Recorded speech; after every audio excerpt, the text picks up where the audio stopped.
What is the biggest lesson to be learned if you're somebody who has experienced a life filled with narcissists who come after you from every angle for your whole life?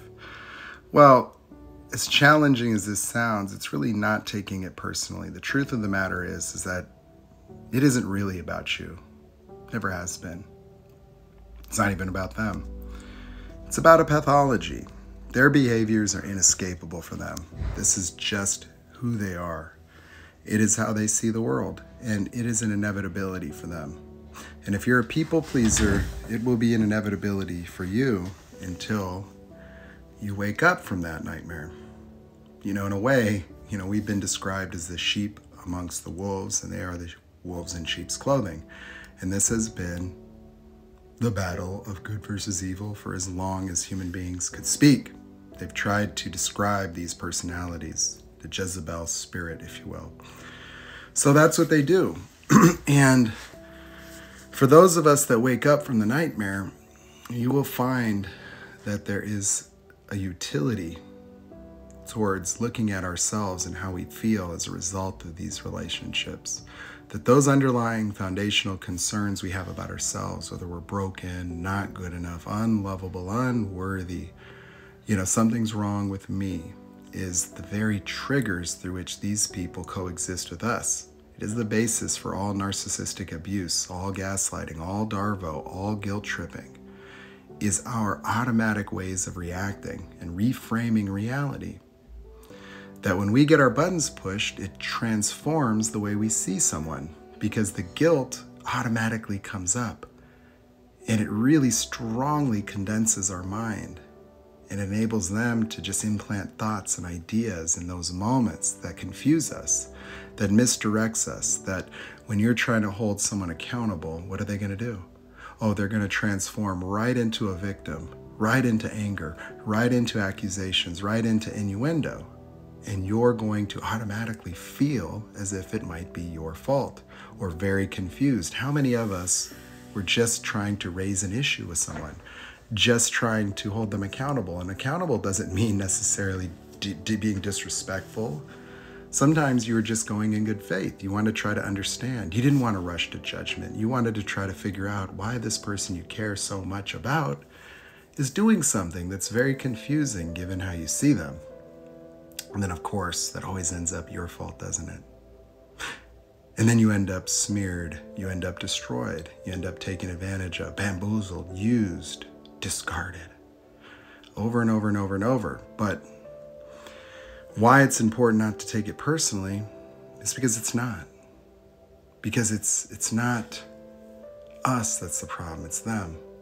They can't see us. They don't know what kindness is. They live in a world of transaction and emulations, that their behaviors often do not align with how they feel. It's us mirroring ourselves. They say that narcissists mirror you. Well, they act the way they want to act to portray themselves a particular way, but what we do is we imbue them with our traits. We see ourselves in them. I mean, you live in a world where they tell you empathy is putting yourself in someone else's shoes. But it's not. Why? Because they don't feel the way you feel. So if you put yourself in their shoes, you feel sympathy and compassion for the victim. Or you assume that there's validity behind their anger. You picture, well, based on what they're saying, would that make you angry? And the answer might be yes, that it makes sense. But it isn't true. And that's where they get you. That's why you feel so hurt and betrayed. It's because you think you were hurt and betrayed by somebody you know. No, you weren't.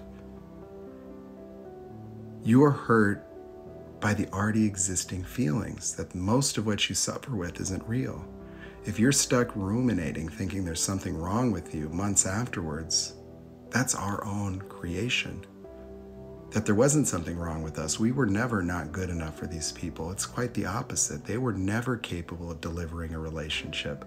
They were never capable of being faithful. They were never capable of being honest or accountable. They don't have what it takes to have a relationship, and they know that. And they punish you for it.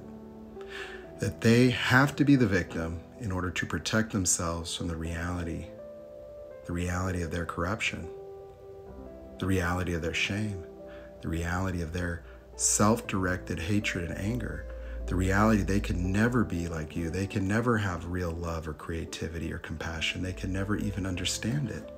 They can't even see it because they don't even have the emotion to be able to create you accurately. They're always going to project themselves on you. And the irony is you do the same. You act like they're a good person. They act like you're the bad person. OMG. Two people playing a game of trading places where you're going to suffer in hell while watching them dance around the internet as if they're God's gift to humanity with your cousin. And everybody in your life thinking you're crazy. And here you are talking about the flying monkeys came for me and they're not who you thought they were, this, that, and oversharing and confused as hell and suffering for months, looking at the news supply. Does she have something I don't have? It's like, yeah, her happiness that's going to be taken just like yours was. And so it's not personal that they do this to everybody and anybody they can. And the thing that attracts them to us is the fact that we care about them. That most people don't. Most people leave them alone. Most people see them as regular. Most people just come in and out of work. Most people just don't try to intervene on the suffering of others. They don't go for the damsel in distress. They don't get too bothered by someone else's suffering. They don't feel a need to make anybody else happy. So if you're somebody that thinks that you're going to be happy making someone happy, yikes.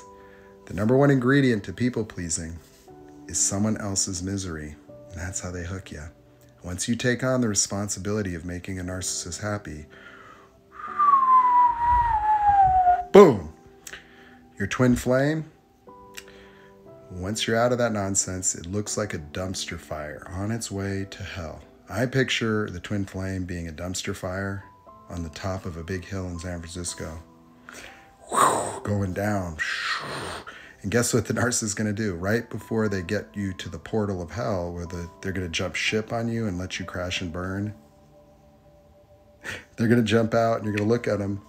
You're going to be looking up at them, and they got your homegirl. They got your buddy. And they're all pointing at you like, oh, what happened to you? You just became their crazy ex. Their crazy ex. You're the next crazy ex. OMG. What a nightmare. So, it's time to start depersonalizing the behavior of people that are afflicted. It's not our fault, not our problem. Don't let anybody tell you they deserve compassion. Nobody deserves compassion. We have compassion for everybody. But you ain't got to do nothing to fix nobody else's lives. So don't do it. Don't get sucked into the drama. That's all they want. That reactive abuse. That's like their multivitamin. Your mental health. They want to eat it. Like a little Pac-Man, get in your head and just devour your whole brain. And then complain about the flavor.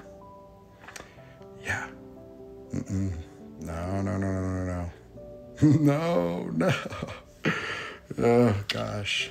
Oh, how do you just amen. Bless all of you out there.